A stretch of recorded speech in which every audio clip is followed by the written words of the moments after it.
Good morning, good afternoon, good evening. My name is Ahmad Alfardan as the narrator and the video composer. I, along with my colleagues Bryan, Geraldi, and Raykhul, have completed our assignment, which is the data visualization assignment. For this task, we have used two CSV files. One is an alcohol consumption and one is a drugs test CSV file. We have compiled the CSV files from Google. Alright, so we use Jupyter Notebook for our coding. To make sure that we can use the CSV files that we have compiled, of course we have to use the import code, and we have to assign each into a variable or database variable such as df and df alcohol. But first, code will output the drugs use CSV file as a table. So as you see, if we run the code, we can see that it will output it as a table on the notebook, and at the bottom it shows there are 53,766 entries times 7 columns, which means there are 7 attributes to the table itself, such as those attributes are unique ID, drug name, condition, ratings, date, and the useful count. So as we see just now, we have specified which attribute from the tables we want to use. For this example, we use the drug name, and we use the dot value counts to find out the frequency or just how many times each of that attribute shows up. For example, levonorgestrel showed up 1273 times.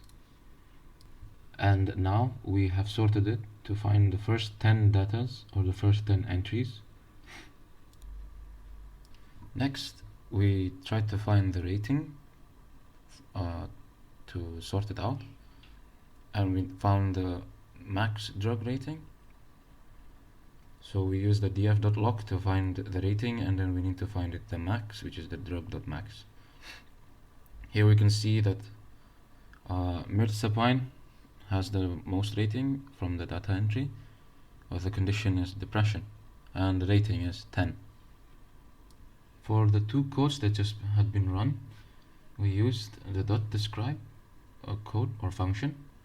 What it basically does is find each of the useful information, such as the count, mean, standard deviation, minimum, 25 percentile, 50 percentile, and 75 percentile, and also the max. It also tells us what type of data it is. For example, now we have float 64, which means it's a number or a string of numbers. Just now we tried to find the useful count from the table or the database. We used the dot value counts, we found the frequency, and we can see that it is ordered from the most to the least, with the most frequency found it's 2, with 2152, and 9, which is the lowest, at 1477. Next, we found the rating frequency.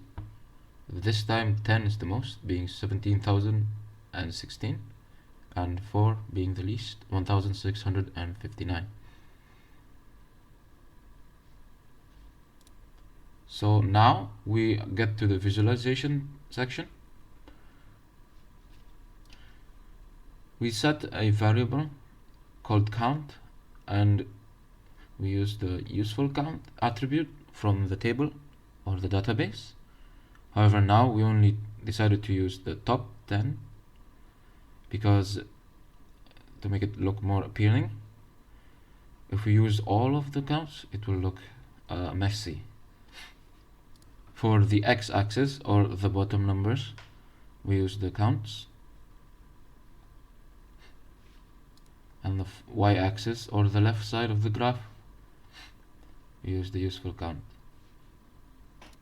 For the rating, we decided to do the same thing. We named it rating,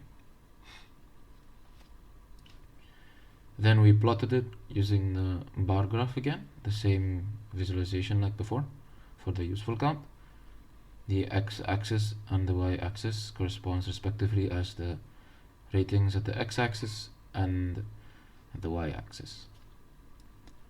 So now we get to the correlation. We used the df square bracket rating square bracket dot core to df square bracket useful count to find the correlation between those two attributes from the database. And we see that the correlation is 0.23689, and it indicates that both datas do not matter. If one changes a lot or one changes just a bit, the effect won't be too big or too considerable. And now we get to the alcohol consumption database, and we have printed the table as well. We can see that there are a total of 193 entries with 1, 2, 3, 4, and 5 attributes from country, beer, spirit, wine, and pure alcohol. Now we use the .describe on each attributes, and we also use the .value counts to find the frequencies of each attributes. And we can see for each beer and from the describe, we found that there are two types of datas, float 64 and int 64. We also found the mean, standard deviation, the minimum, 25 percentile, 50 percentile, 75 percentile, and the maximum. Also the count. Next, here we decided to find the most country with each attributes of the alcohol or the drinks, from like beer, spirit, wine, and pure alcohol. We used the ascending